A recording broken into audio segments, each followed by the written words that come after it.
bowl of keys, jump box,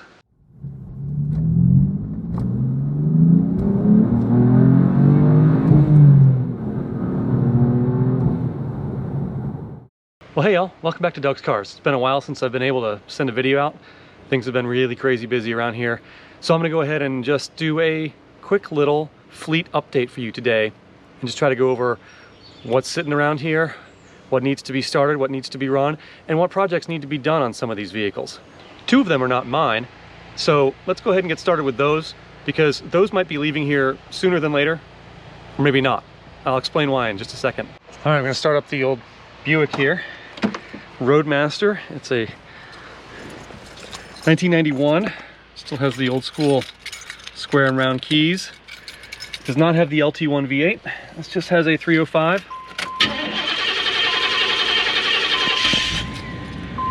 And yep, it cranks right over pretty well. The blower down there. So the problem with this car is titling it. This car was sold to a friend of mine, by another friend of mine, and he lived in Danville, Virginia. It was bought by a friend in Arlington, Virginia. And the guy drove it up from Danville here to Richmond in mid-March. I wonder what happened then.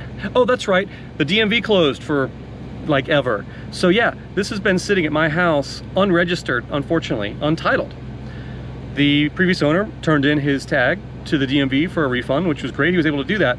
Now I have a tag on it that looks valid, but is not actually connected to anything. So I have driven it to Mexico City a couple times around the block just to keep everything moving because it's been 3 months now. And the new owner has sent in the paperwork to the DMV, I think like the day before the DMV near him opened up, but he went to get an appointment for a driver's license and has to go 200 miles away because that's where the nearest appointment is, and that's not till next month. So we have no idea when the paperwork's going to show up for this. Hopefully sooner than later. He hasn't even seen this vehicle yet. It's been sitting here, and it was at Sports Car Workshops for some work, but he hasn't been able to even drive this car. I have, and you can check out my video up there. It drives really well, and I enjoy this car quite a bit. Okay, on to the next one. This is one of my favorite cars, it really is. Also made a full-length video of this back in the early spring, which I can link to. You should check that one out. This, of course, is carbureted, and this is registered and ready to go, and could be taken up to Arlington, except for some reason it seems to brake every time it leaves central Virginia. It must just not like Northern Virginia for some reason. I mean, I don't like the traffic up there myself, so I get it. But yeah, this is carbureted, so let's leg alert, give it a couple of pumps here, see if she'll crank over without the jump box. Come on. Doesn't sound like the battery's being too happy. Come on, you can do it. Yay! All right, finally. Looking at the timer on my GoPro, I've been talking for over a minute, and it took most of that time to crank it up. I haven't driven this in like a little over a week. That's carburetors for you. It is 77 degrees out, sunny, not too humid today. Can you imagine what it would be like not starting this after a week in January? Oh yeah, I've done it, believe me. Once she's running great, like no problem, but wow. Fuel injection's where it's at. I don't know how people managed to go to work every day with carburetors, especially in places like the UK, where it's wet and humid and damp. They just don't do well in that, and there's none of that today. So Wooderson likes to go up to a high idle for a little while, and I usually just kick the gas after a few seconds of high idle, and it drops down to a lower idle. Otherwise it'll high idle for quite a while. If you don't do that and you immediately try to drive with the carburetor, down at the end of the street there is a stop sign.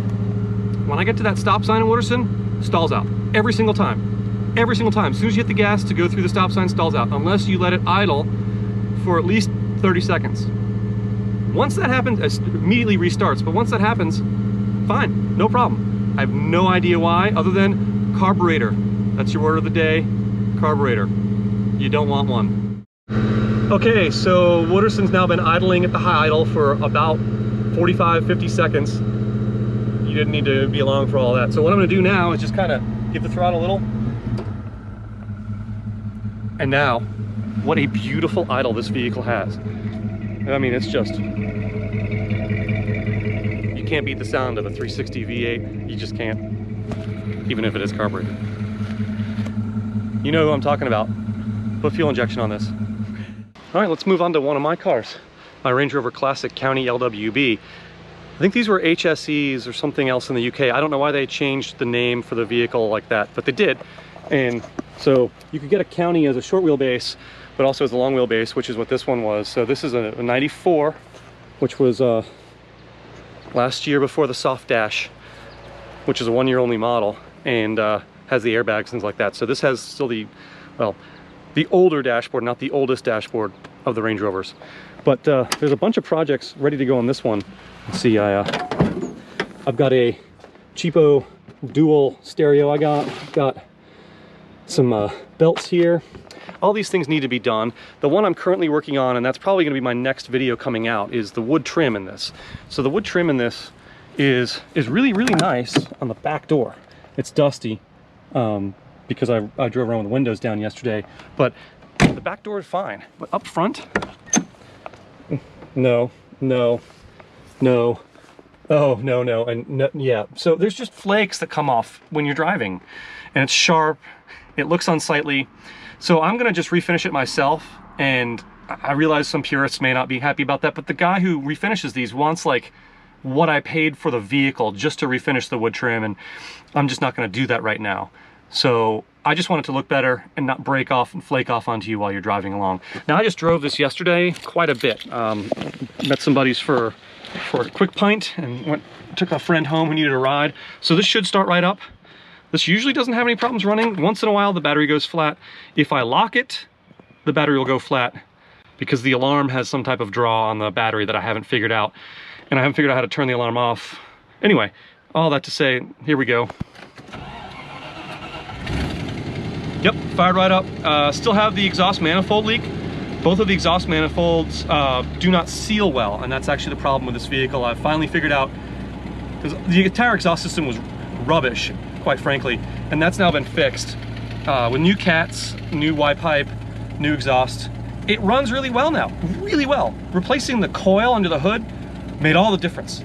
It would stall semi-regularly. Even while driving, you could hear it would sputter. And then it would pick right back up again. But man, that $100 Bosch coil, which was sold as a Pro line, if you follow Range Rover, Land Rover older componentry, you'll know the term Pro line. That's a fairly popular brand name, but it was a Bosch model. It was made in Brazil, which is interesting. But I mean, they have huge factories there too. That's not to knock Brazil, it's Bosch. I assumed it would be German.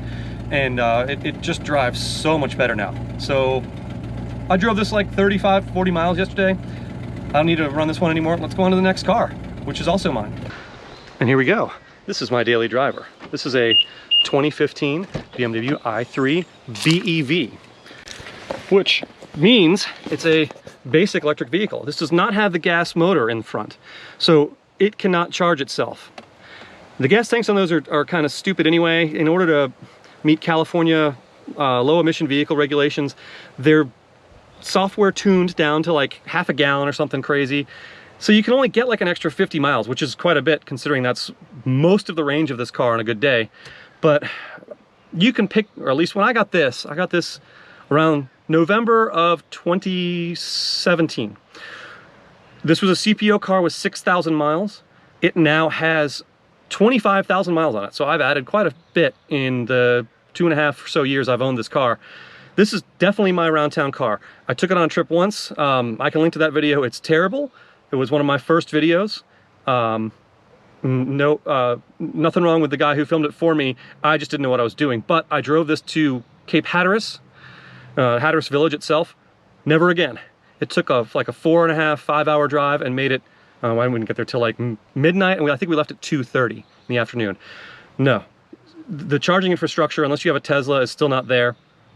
Even around town, I live in a fairly decent sized metropolitan area of over 1 million people. Charging stations, just they're broken, or they're not there, or they don't work with this car for some reason. I think Tesla's got it down to where you can go to a supercharger or pretty much anywhere in the country and fill up a car. All that to say, I love this car. It's so much fun to drive. I would drive it anywhere, and that's why I tried to drive it down there. I did drive it down there because it's so nice to drive. It's quiet. Here, let me go ahead and start it up here. Listen to it. Listen to it purr. Oh wait, it doesn't make any noise at all. Oh good, AC. I definitely could use some cool air right now. It's getting warm and this car was hot and parked. So, you can pick these up pretty cheaply still, and if you can find one and you don't want to lease a new one, I highly recommend it. I'm basically, my monthly payment on this is what I was spending in gas on what I had then was a BMW X1 35i, so the big 3-liter turbo 6, which we got here in North America in the X1. Great car, but I wanted something with a stick shift, and that'll take me to the final vehicle I'm going to show you, but not yet, because there's one more in between. And this one you might know if you've been watching my videos more recently. All right. Next to last, the cheap Jeep, my $600 Jeep Grand Cherokee for the RVA Cheap Car Challenge, which even has functioning remote. There's a bunch of stuff I still need to do to this. One thing is I've got a fuel filter in there, which also has the fuel regulator. It's been making a high-pitched whining sound. I just haven't really felt like backing it up on jack stands, or on ramps. I still got to return my jack stands to Harbor Freight. If you've not done that yet, do it, because they'll kill you. But I think I can back it up on my ramps, throw a jack under there, and we'll be fine. This one, I've done a few things too. There's plenty of videos on that if you're interested. But even more importantly, you should check out the RVA Cheap Car Challenge, where some friends and I all set out with like 600 bucks to go try and do basically what Top Gear did. And yeah, we all succeeded. Everybody had a great time. The cars all performed amazingly well. Some may have succumbed to some issues with getting lots of holes in them from high-powered projectiles, but that's a different video. Let's see.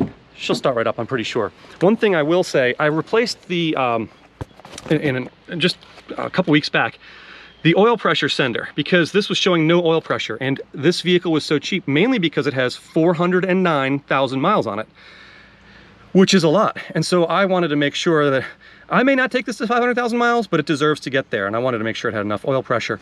So I replaced it with a factory Mopar part. It was shipped out of a dealer in Jeep dealer in Orlando, Florida. It worked perfectly for a couple days, swung back and forth, and then I noticed when I was driving it pegged all the way on high, which is not good. It's almost probably worse than low oil pressure. So I was a little annoyed by that. Changed the oil to see if that might help with some fresh synthetic. I actually didn't know that these took synthetic oil, but okay, makes sense. It's an O2. And it stayed that way. But I noticed, I'll show you now, there's the oil pressure gauge. When you turn the key on, it swings up immediately by itself. Now, I haven't started the engine, so there's no oil pressure being circulated through there. So obviously the gauge or the sender is bad. And so that leads me to believe that indeed this does have the good oil pressure that I was viewing when this sender worked for the first couple of days. So I'm not too worried about it. Now it does sound terrible when it starts up. Kind of diesely, but it always starts up, almost always. Sometimes you gotta crank it a couple times. It's been running great. I will say you can hear the whine there. And I'm not sure if that's actually the fuel sending unit or the pressure regulator. And so I know it needs a new fuel filter, and that has the regulator in it. I don't hear that whine when I just turn the key over, which leads me to believe it might be the fuel actually going through that regulator. I could be wrong. Feel free to, yell at me in the comments. I'm not a mechanic. I just play one on TV or YouTube. Anyway, this car's been great. I've been loving it. I took my godson out golfing in it the other day. We threw everything in the back. No problem. And the air conditioning works, which is nice. It's not super cool, but it's cool enough that I can actually drive this in the summer, unlike that Range Rover there that doesn't have a operating driver's window or functioning air conditioning. That's not fun to drive in the summer at all, unfortunately, because I kind of like driving it. All right, and now for the last vehicle in my fleet. Again, one that you may not have seen unless you've been a member of this channel for a long time. And if you haven't subscribed, go ahead and hit that little subscribe button there. Helps me keep these vehicles running, because you all want to see what happens to these, don't you? Sure. And last but certainly not least, here in the garage, yeah, is my 2015 M4, which has party piece, the light up, stick shift. Yes, it's a manual. That's the only way I wanted one. That's why I got one. I had ordered a 340i M Sport and in a manual, and the color I wanted was this really nice blue color. I'll have to look it up and write it on the screen because I always forget the name of it. It's just a beautiful blue with the red leather interior. They were only making that color in South Africa at the time I ordered the car. They weren't making 6 cylinders in South Africa at that time. So I waited and waited and waited, and they kept saying, well, we're not sure. It's certainly not the dealer's fault. I don't blame them at all. I worked with a guy there for many years. He's helped my family out many times with purchasing cars. So Steve, if you're watching, thanks, because you sold me this and I haven't been back since. I got this, I want to say in February of 2018. So I've had this a little bit, almost 2.5 years.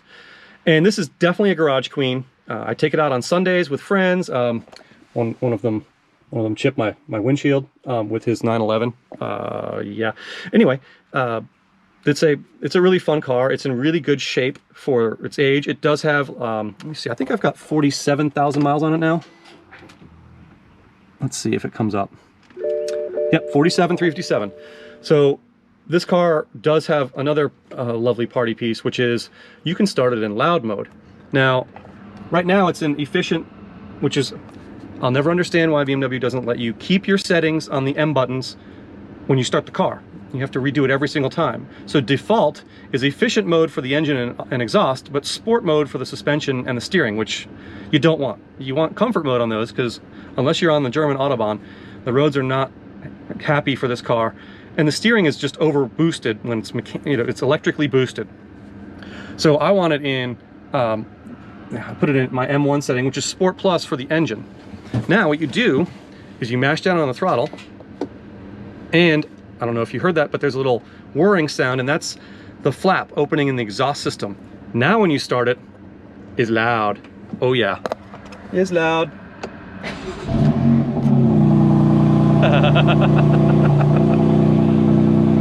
I just love that. It sounds so good.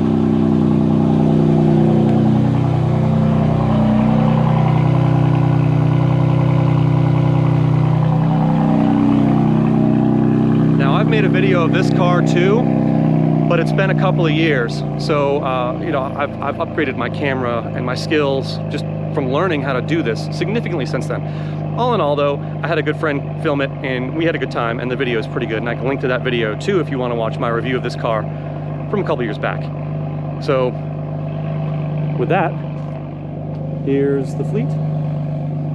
And I hope y'all enjoyed this latest episode of Doug's Cars. I'm gonna go ahead and let that one idle for a minute till the low idle starts kicking in. And yeah, I think we had a pretty successful day. Didn't need yonder jump box at all. So that's definitely a success. Thanks again so much for watching. Please like, share, subscribe, do whatever you wanna do, and I will talk to you next time. Oh, sorry JR, I didn't mean to steal your thunder there. Thanks so much, y'all. Have a good day.